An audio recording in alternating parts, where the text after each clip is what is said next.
Cuttack mayor पखाल politics कारण पखाल कंसा आज पखाल दिवस से समस्ते पखाल खाऊंट राजनीतिक नेता पखाल खाऊंट किंतु पखाल कथा जितेबाला कहुए साधारणतः पॉलिटिक्स केमिति आसीबो से कथाटी समस्त मन को आसीपे जमती आम कहू जे चा कप्रे झड़ एठी किंतु पखाल कंसारे राजनीति को नहीं चर्चा विशेषकर राज्यसभा निर्वाचन परे परे जो राजनीतिक मोड़ वर्तमान आम देखुचे ओडिशा राजनीति परिप्रेक्षी रे पखाल कंसा को ताहा व्यापीची कि एभली राजनीतिक विश्लेषक माने वर्तमान चर्चा करुछंती और खास करी कटक मेयर पखाल कंसा एवं पखाल सहित जो माने आज तांको सहित खाइबा को आसीथिले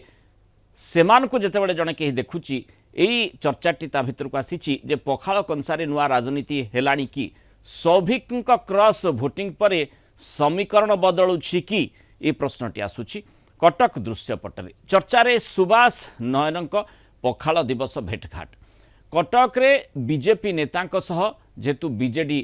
रो कटक मेयर सुभाष सिंह पखाल खाई पखाल दिवस अवसर ये रोचक दृश्य देखा मिली चित्र आप देखुं कटक मेयर तथा बीजेडी नेता सुभाष सिंह बीजेपी नेता नयन किशोर महांती एवं स्मृति पट्टनायक एकाठी बसी पखाल खाऊले और ये घटना एवं सहर में राजनीतिक महल बेस रोचक चर्चा सृष्टि करिछि। नयन किशोर महांती 2024 विधानसभा निर्वाचन में कटक चौद्वार आसन रु बीजेपी टिकेट रु लढ़ी से बीजेडी प्रार्थी सौभिक विश्वाल 17,816 भोट्रे हारी सौभिक 72,325 भोट पाई बेले नयन 54,509 भोट पाई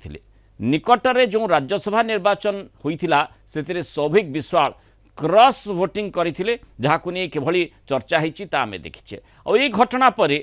कटक मेयर सुभाष सिंह बीजेपी नेतांक सह पखाल खाइबा कटक राजनीति रे कौन सी नुआ समीकरण आड़ को इशारा देउछि कि बोले एभली राजनीतिक महल प्रश्न उठुछि